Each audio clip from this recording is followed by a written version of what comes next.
Welcome to my blue Shaman build video. In this video, I'm going to explain my main build currently, which is the blue Shaman. Now, this build was inspired by another build from a player called Born in USSR. He has a YouTube channel, and this is the video that he made about his character Sub-Zero. Is Puzzle Quest 3, Blue Shaman Masterpiece Build, Theory and Practice. I will leave a link in the description of this video so you can watch his. Now there are two main differences between his build and mine. First, his build is finished, meaning that, right at the start of the video is not fully upgraded. He starts the video by upgrading the 12th piece of equipment, but you will see that this build is complete. All pieces of equipment are maxed out. His spellbook and his scrolls are maxed out. So this is the end product of the video of the build, while my build is still a work in progress. Okay. Uh, the second difference is that my build has one important difference, that is the spells. He uses Channel Ice to freeze the opponent instead of Cold Snap. I wanted to have a build with four spells that could deal damage, so I opted to use Cold Snap instead. And this forces me to use 4 pieces of the Blood Fang set instead of 2, and that shuffles around some of the pieces of equipment. So my build is designed to be faster, and I also selected attributes for extra experience, while his build is tougher and is designed to be more of an all-round build. Now, for me, I use this build mainly for adventures, for farming repeatable adventures, for example, for Frame T Expedition. Every time I make a video about a repeatable adventure, I use this build because it's the fastest one I have. For grinding experience for my Citadel, and also for running dungeons, and finally for parties. If you ever play in a party with me, this is the build I'm using. And if you ask around some of the players that have been in parties with me, they will all say, oh yeah, he's really fast. Yeah, that's what this build is about. So let me show you the build in action. Although I'm sure you've already seen it before, if you've seen any of my videos with it, but still I can show you the ins and outs. So we start the fight, we make 4 in a row as usual, and we start the carnage. 1, 2, goodbye. As you can hear, probably I'm smashing the mouse because I can kill faster than the game can process the different animations. And the turn, and 1 and 2. That's it. As you can see, it's quite fast, and that's the point of it. Now, okay, let's close this. Fine, fine, fine. Nothing good. So let me explain all the different pieces that make this build? Well, first of all, as you can see, my power level is 3148. So it's high, it's over 3000, but it's still far from maxed out.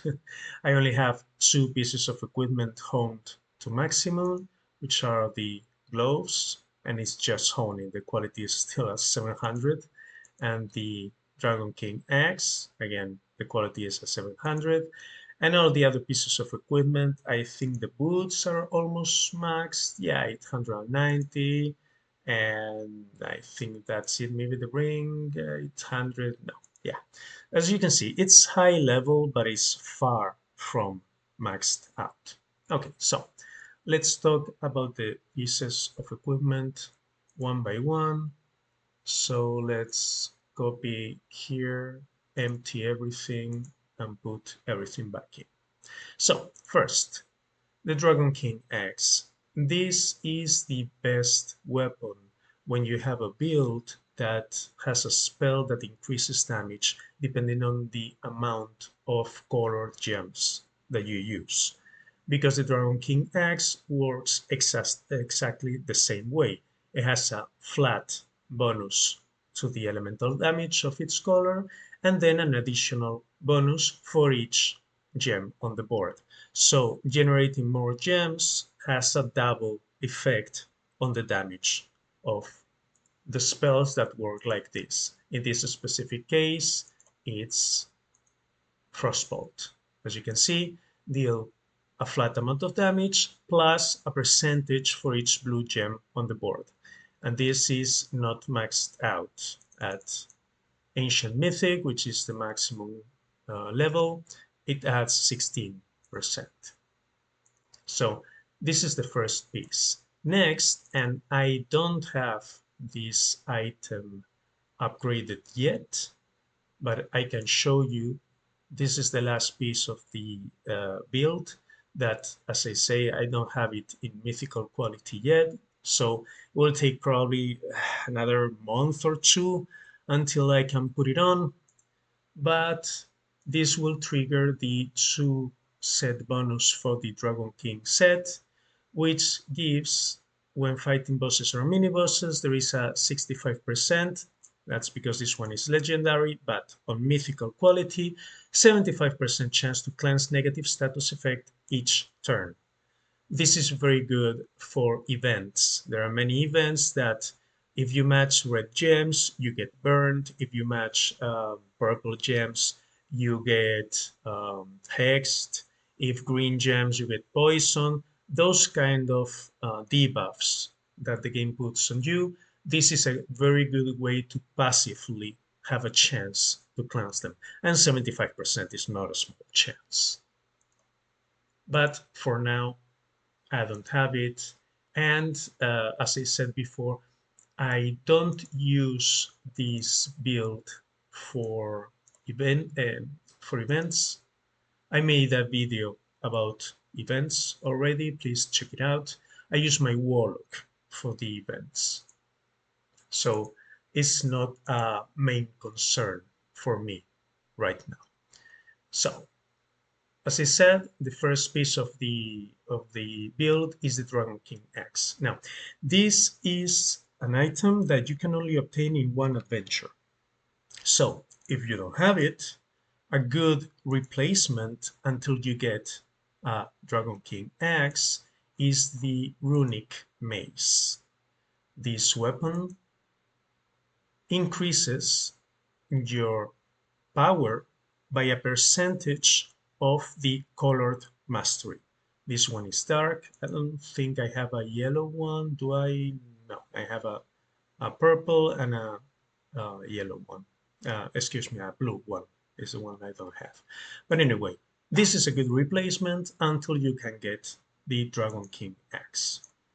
And the runic mace is an easy item to find, or you can craft it as well. Of course, you need to have a high mastery to begin with, but it's a good item. Next, the belt. The belt if I can find it. Okay, let me change this and change to blue. The track belt is an excellent belt for this build. Increases power by 12% if my speed is higher than the enemy.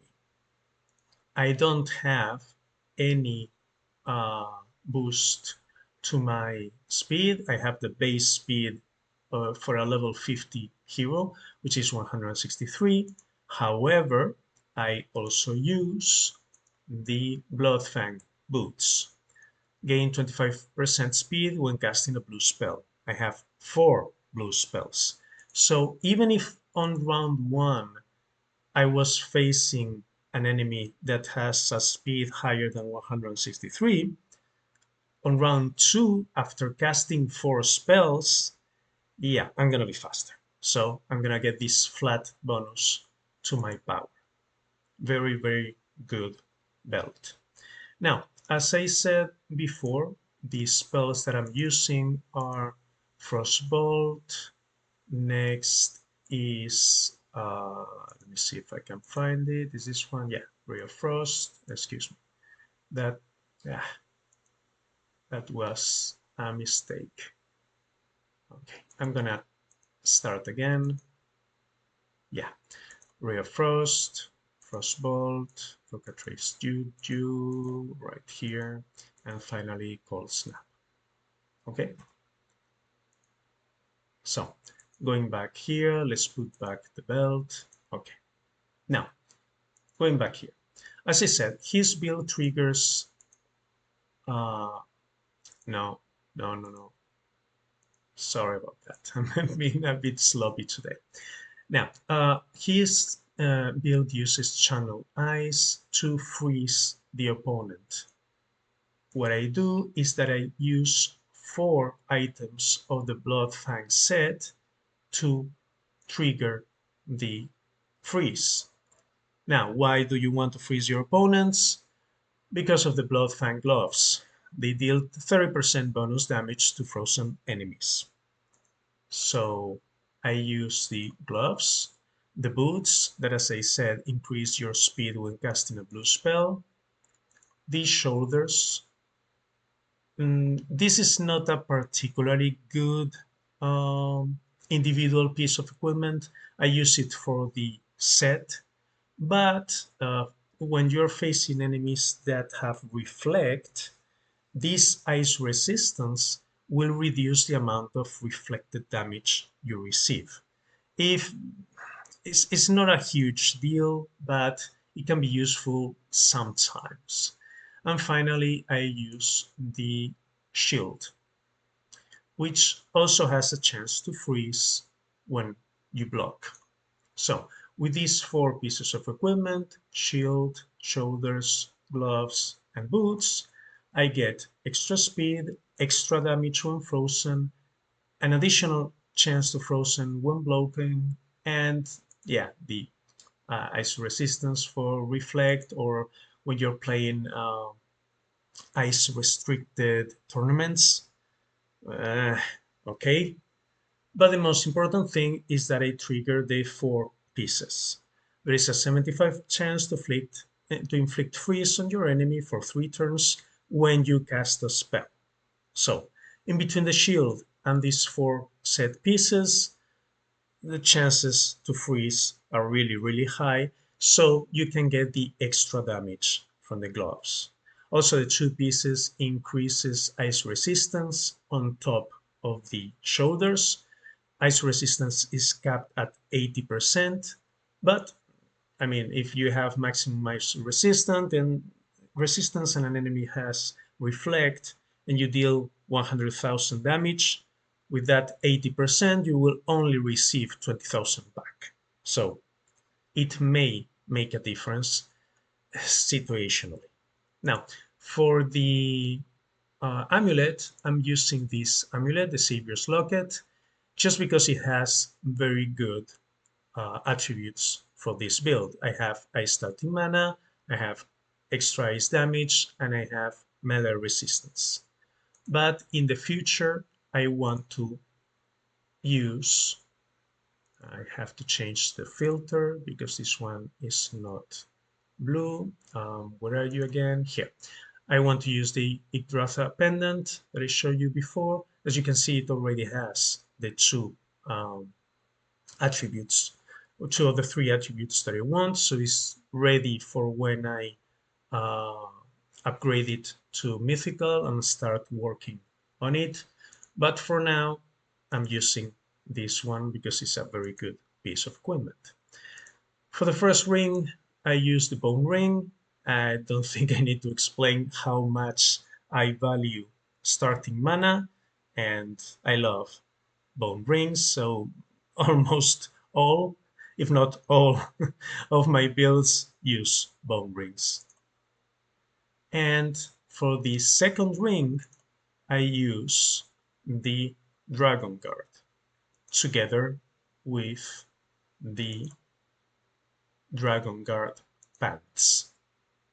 So I can trigger the 2 set bonus, gain additional 12 mana for each one of your regular spells at the start of the battle. Again, my mana is overclocked, meaning I have more than 80%. So when I fight in PvP tournaments and I get the reduced starting mana from the opponent's minions, I can still reach 80%. So I have more mana than I need for that purpose. And also for those light events that have spell rush modifiers, I made a video about events and I made another video specifically for the spell rush modifiers. Please check them out.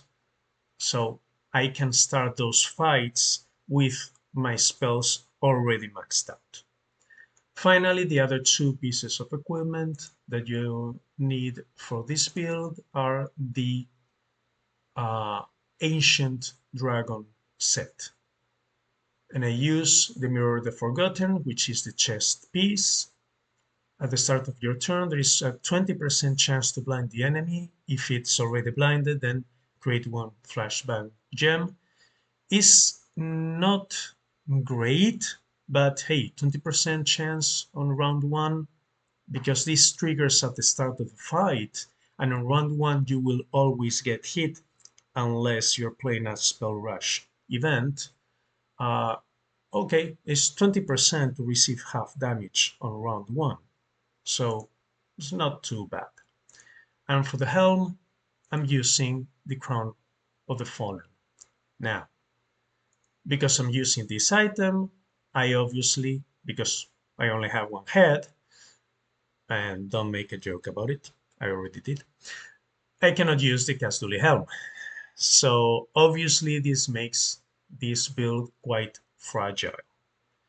When you start with this build, my advice is to use a Cazduli helm and don't use the Ancient Dragon set until you're strong enough to replace them. Or use Born's build. He uses instead the shield of this set, which is the, let me remember the name, what was it? The Guard of the Belligerent. So he uses the chest piece and the shield so he can free the head slot for the Cazduli helm. But because I want to be faster and I want my build to be a bit more extreme, I use these pieces. Now, why the Ancient Dragon? Well, the Ancient Dragon to set bonus gives an additional 4 gems at mythical rarity in a mix of colors based on equipped spell colors. So if you're only playing one color, like this build only uses blue uh, blue spells, you will generate 4 blue gems at the start of every single turn. So these two pieces of equipment are very important. I have a video on the Ancient Dragon set. so you can watch it if you want. And in that video, I explain how each one of the pieces works and what are the, if not best, at least the least worst pieces to use for different builds. So these are the pieces of equipment that I'm using. And as I said, these are the spells. Now, when you start, your Frost costs 225 mana.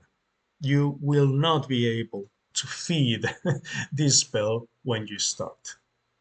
So instead, what I did when I started, in fact, I didn't use, at the start, I didn't use Frostbolt either because it's quite expensive.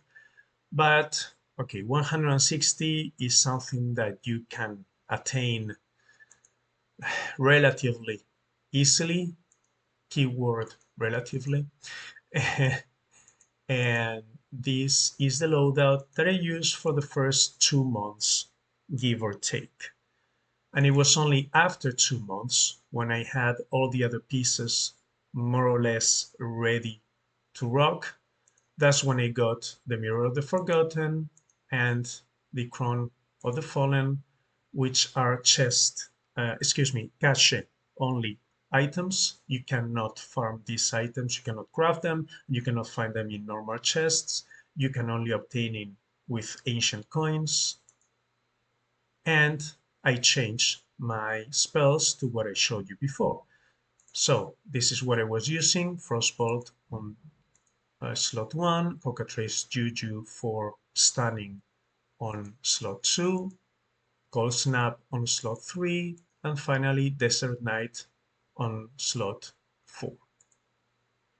It was weaker, but it's much easier to play when you're starting. Because as I said, for the Ray of Frost is so expensive, so mana costly, that you really need these two pieces of equipment for the 4 extra gems every turn.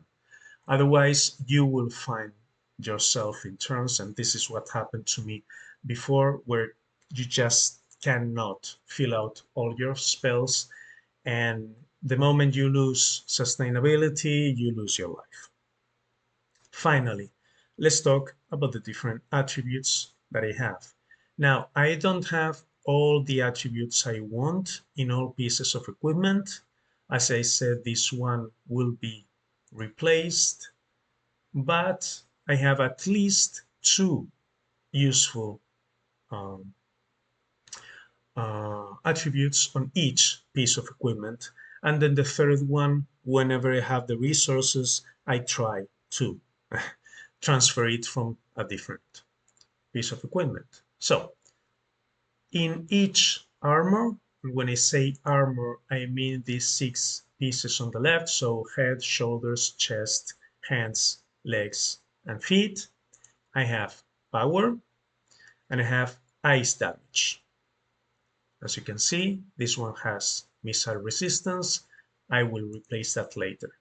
This one has power and ice damage and experience bonus. This one has ice damage, ice starting mana, and block chance bonus. I want to put power on this one as soon as possible.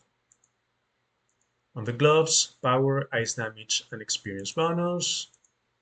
On the pants, power, ice damage, and experience bonus. And on the feet, power, ice damage, and experience bonus. I think you can see the trend here, right? So power on each piece of armor and ice bonus on also on each piece of armor. On the right side, for weapon, shield, and accessories, I have ice damage, ice starting mana, and melee resistance. Here I have ice damage, ice starting mana, and melee resistance. Here I have ice damage, ice starting mana, and experience. Here I have ice damage, ice starting mana, and melee resistance. On my shield, I have ice damage, experience bonus, and critical hit chance. This is another thing I want to replace whenever I have the resources to do so. And in my X, ice damage, ice 13 mana, and experience bonus. Now, what is the end goal when I can afford it? Because as I said, this build still needs several months to max out.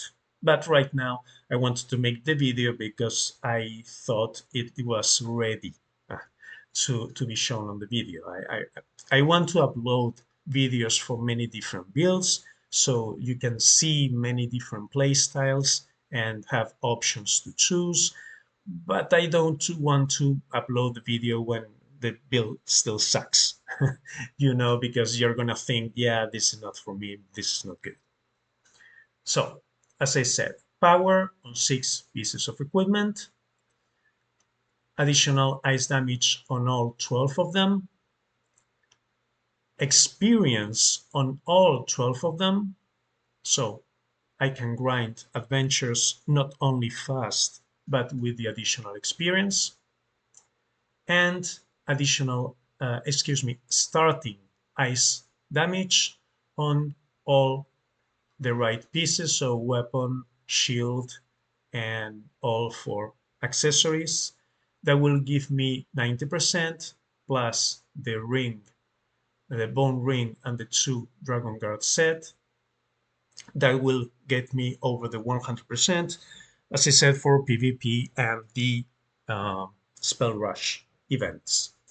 Now, you can make some changes here. As I said, if you're going to use uh, channel ice instead of cold snap, you only need 2 pieces of the blood fang set.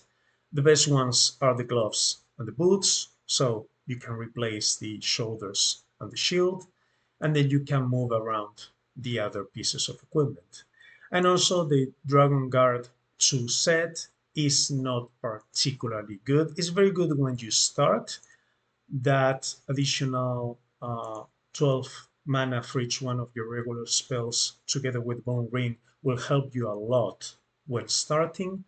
But as you get stronger, yeah, you can replace this if you have something better. But right now, for me, they work well, so yeah, I'm not gonna change it at this point. And finally, to show you my stats, again, this is far from maxed out, but 1168 vitality, which means 11,680 hit points, 40,000, almost 41,000 armor. The weapon damage is relevant because this is an elemental build, so the weapon damage with skulls is very, very low, and I don't have a critical hit chance. Well, I have it from the weapon, but no, excuse me, from the shield, but I don't use it. So it's completely irrelevant. And obviously, I need to upgrade. My shield is very, very low quality. I really need to increase this, but it's a work in progress. Offense stats, as I said, critical hit chance, but that's a fluke. I'm not going to use it. And critical hit damage, I think, is because, no, the 30% is from the Citadel. Okay. Spell critical hit chance, it cannot be changed. And the spell critical hit damage increases as you level up your spells. So it's not that important. Elite damage, again, this is something that I have from the Citadel. This is the one that is important. Additional ice damage. This goes on top of the regular damage of your spells that is calculated from your power, as well as the bonuses from your masteries. And that's it. I don't have any extra damage or any other elemental damage. Next, for the defense stats, block chance at 54% and block damage reduction at 42%. As I said, upgrading my shield right now is my number one priority. The change that I said that I made for the spells by using Ray of Frost was recent. So that's when I used, when I got these 2 pieces of equipment. And I was using a much better shield before that. So I had to use this Bloodfang shield that is really, really low quality. So I need to work on this one to increase my blood chance, blood damage reduction. And for the rest, only a bit of melee and missile resistance that I have, but eventually I will replace them with additional uh, experience, as well as this healing boost that is also, I think, from the Citadel. And for the utility stats, 80% high starting mana is actually much higher, but it only shows up the 80%. 70% experience, which is still below half of what you can get, but it's something. It's okay. And the other starting mana are from the Citadel bonuses. And the masteries that I have 4,197. But remember, when you enter in combat, you get for the four uh, spells of the same color an additional 70%. So these 4,100 plus 70% goes up to almost um, 7,000, if I'm not mistaken. Yeah, 7,000, which is enough for the um, maximum mana per gem, which is 19. Uh, Obviously, I want to increase it, but like everything else, is about priorities of what to upgrade first. And for my spellbook level is still at 47, pretty good, but still missing three more. It's just that getting these last 5 levels requires 40. From level 45 to level 50 requires 40. That's 40 spell glyphs. So I'm almost there. I need two more to get to level 48, but not yet. And for my scrolls, my poor defense scroll is the lowest one at only 42, offense at 44, and utility at 48. So still a way to go, but pretty good overall. I've been working on this build for 3 months now, and I'm quite satisfied with the results. Again, it could be better, but it's very, very good for me right now. It allows me to farm adventures and experience and dungeons and parties really, really fast and really efficient.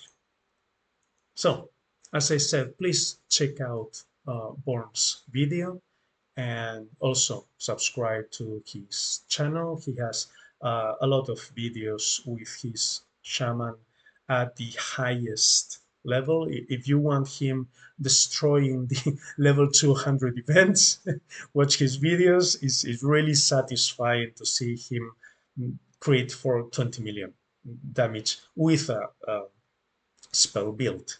That's a small amount for a physical build, but for a spell build, that's really, really good.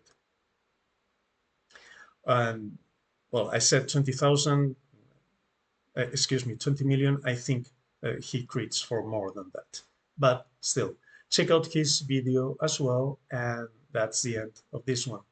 Please like, comment, subscribe as usual, and thanks for watching.